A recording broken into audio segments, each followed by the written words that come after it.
continuing our reading from The Breathless, Dark Ripples, Part 1.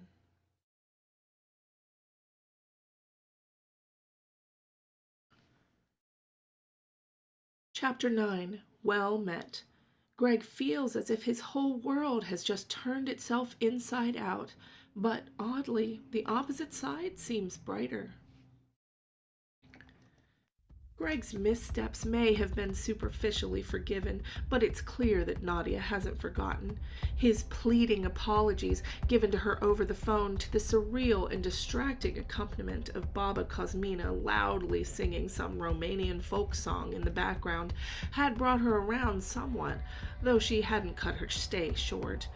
And although they'd called the fight over afterwards, its unpleasant flavor lingers in the air between them long into the following year. They make an unspoken pact not to mention children, or his unnamed condition, or the sharp decline in their sex life.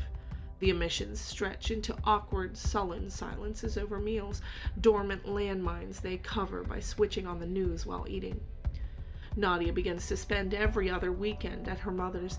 It's ostensibly to help her care for Baba, less mobile at 85 but no less headstrong. Still, when Greg offers to come along and help out, she makes it clear he's not required. By 2001, the accumulated stress has visibly taken its toll on him. He's sleeping poorly and his muscles ache. He's begun throwing himself into work with grim determination, looking for reasons to stay late or arrive early. Left to his own devices, he sometimes subsists for entire days on almost nothing but black coffee and biscuits. Occasionally, he handles a ripple. They're mundane dangers, like inattentively stepping out in front of a bus, though Greg can't quite tell if Sherlock might be high at the time, and they're followed by brief, stabbing tension headaches that leave him feeling tired and haggard, as well as anxious on Sherlock's behalf. He knows that he's walking a dangerous tightrope, and that it's bound to snap on him, yet he can't see any way out but through. When he'd worked under D.I. Parsons, Greg had become quite familiar with St. Bartholomew's Hospital. Depending on the needs of their cases, yard inspectors can work with the staff at practically any of the well-respected hospitals in the central city. Most tend to choose a favorite, though, and Parsons has a close working relationship with Charles Stern, head of the Bart's mortuary. Since he's been in charge of his own investigative team, Greg has stuck by Stern as well, figuring familiarity would breed comfort.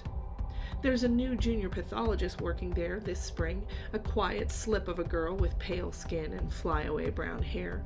Greg's seen her around a few times now, usually running errands for Stern or hovering behind him to deliver test results. He's never really been alone in the room with her, and they haven't exchanged more than polite greeting. But tonight, Greg is on the phone while he sits and waits in the long hall for Stern to complete a post-mortem unrelated to his own pressing case. And even if the new girl was standing right there next to him, he likely wouldn't notice. "What do you mean you're not coming?" Nadia's voice is bordering on shrill on the other end of the phone. "Sorry, love, but I have to deal with this," he answers. "The first victim's sister was found dead today. I've got to stick with the case." "You promised," she spits. "I told you this dinner was important to me."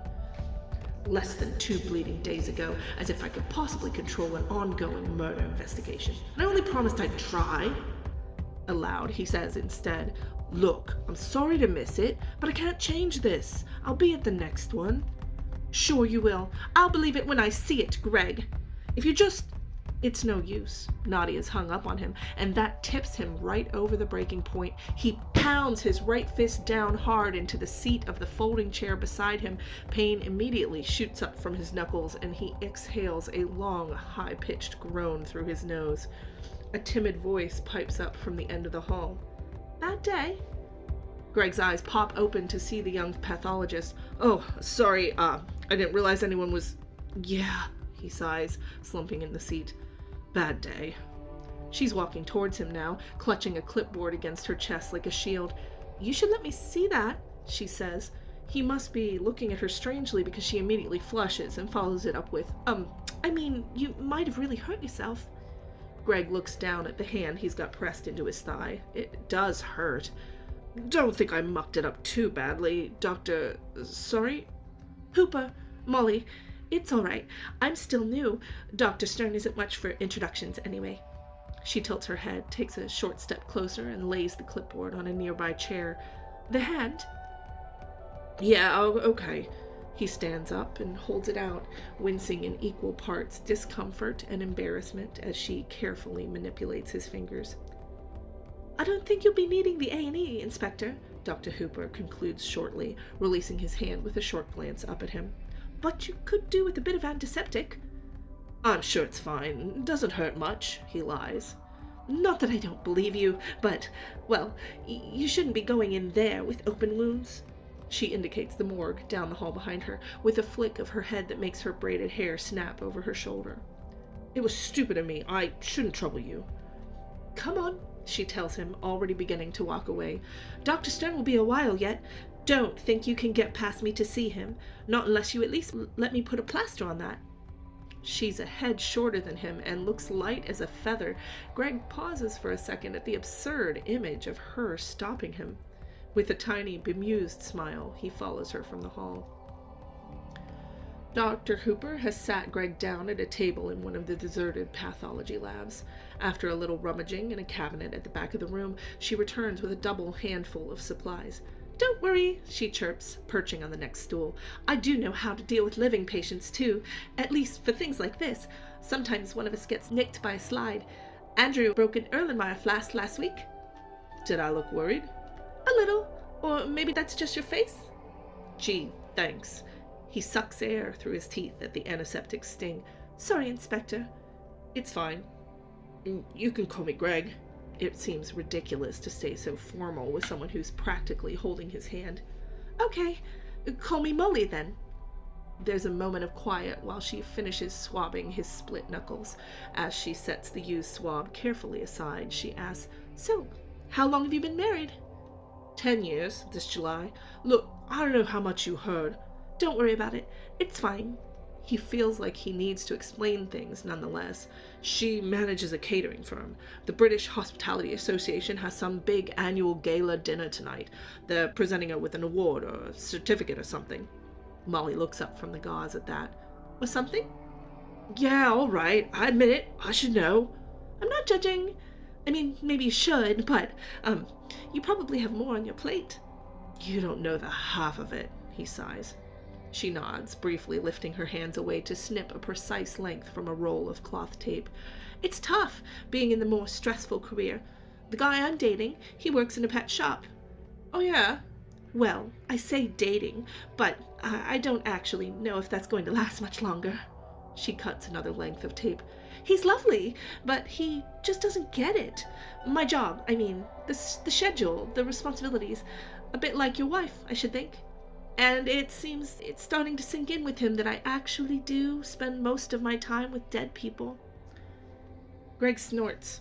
I don't have the faintest idea why, but the smell of corpses always seems to put some people off. He raises his hand to admire the neatly applied bandaging. Thank you, Molly. It feels better already. And thanks for the perspective, too. For a girl who works with death, you seem like you understand the living pretty well. She shrugs and begins clearing up the table. I'm older than I look. And I'm younger than I do, he replies, surprised to feel a smile spreading across his face. Well, Greg, next time you're looking for corpse-friendly relationship advice, I guess you know where to find me. He does. The next week, he brings her coffee instead of an injury, and they sit and chat about their significant others. He can't tell Molly his real secrets, of course, but it helps him immensely to find a confidant of any kind. It's the beginning of a long friendship.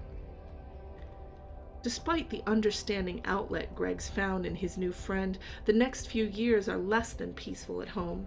He takes overtime, more and more often. He starts smoking again, even though he knows Nadia disapproves. But his solve rate goes up, and after a while his team rates as the third best in case closure over all of homicide and serious crime. It's a satisfying feeling, and as he's continued to fail in his efforts to get back on Dia's good side, he's resolved to take the happiness of his success as it comes. As Molly keeps telling him, warranted or not, and possibly meant more for her own sake, There's no sense in making his life entirely about another person. He sometimes thinks amusedly about the fact that he's basically done just that ever since he was 13, and wonders what his friend would say if she knew. Greg considers himself lucky in the officers he's been given to supervise. Although Oliver Berkeley is almost 2 years older than him and could easily have been in the running as a candidate for inspector himself, he bears Greg no ill will for his position. During cases, he's a competent and level-headed sergeant, providing solid support even when he doesn't quite follow Greg's train of thought, and in the off moments he can be relied upon for amiable company during cigarette breaks. Greg's second sergeant, Sally Donovan, has been part of his team since February of 2004, about 6 months ago. She's still green, and compared to Ollie, she's quite temperamental, but she's incredibly determined and she shows great promise. Granted, Sally may not have been Greg's first choice of teammate, but it's fitting for the division's least senior grouping to gather the young blood. Even being third best doesn't quite get him the freedom to choose his own subordinates yet. After 5 full years as a DI, he's still only 41. Tonight, Sally bustles in as Greg's frowning at a mess of blood spatter covering the walls of a second-story loft space. The artist in residence had met a grisly end indeed. "Sir," she pants, having obviously jogged straight upstairs from the street.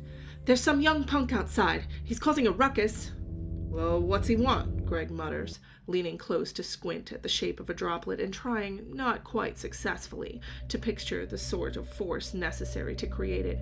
"He keeps pointing up at the windows here," she gestures to the large sectioned pane of glass behind them, "and saying we're idiots, that we're not looking at the right things. Says he wants to come in and solve the murder for us." "Oh, really?" "Yeah, I've got DC Carey holding him off for now. We're pretty sure he's high, but he certainly seems to know an awful lot about the scene. Think he might be a suspect?" Greg sighs and moves away from the wall, rolling his neck to crack it. "Could be a person of interest, at the least." That's when he turns around, looking down at the cordon line on the lamp-lit street below, and his words die off in his throat. It takes all he has not to pass out from the shock of seeing that familiar riot of dark hair, that uniquely angular profile, without the dim, watery sheen of a ripple overlaying it. "Sir?" The young man turns with an angry, sweeping gesture and points up again, right at the spot where Greg stands staring down. No, slightly above him. Even at this distance, his face is heart-stoppingly recognizable. "Sir, shall we have him taken in for questioning?" Greg swallows hard and gives himself a fast mental shake. No. Just you stay here, Donovan." He pivots, tipping his head upwards to see the spatter he hadn't yet noticed on the studio's high coffered ceiling. "And get me good documentation of those cast-off drops overhead. I'll go down and give him a talking to." All the way down the stairs, Greg tries to talk himself through the coming encounter, calm himself down. "Play it cool. You've never met him. He doesn't know you. Don't say anything about him, or about yourself, if you can help it. And for God's sake, don't stare." He stares, though. He can't stop himself, and when the boy opens his mouth, his voice is so much the same, and yet different in person, richer, more cutting. "Might be a coincidence," he warns himself weakly, one last time, steeling himself to step out to the curb where DC Carey waits. "So, you're the detective inspector in charge of this struggling bunch?" their interloper sneers, turning to face Greg. His hands are jammed into the pockets of the thin windbreaker he wears, and his elbows jut out defiantly. "I am," Greg confirms, clamping his lips over the flood of inadvisable words that crowd his throat. "Morons, the lot of you." Constable Carey takes a step forward, his round face darkening, but Greg waves him back with a placating gesture. "Is that so? Why, pray tell?" He thinks the questions come out sounding annoyed and rather patronizing, which is what he's after. He wants to run this boy off, not make friends, but he can't help wanting to hear a little more. "It should be obvious, plain as the noses on your faces, but how often do any of you half-trained plotters look at anything that isn't directly in front of you? There's a mess all over the floor, granted, but the ceiling is where you should be focusing your attention."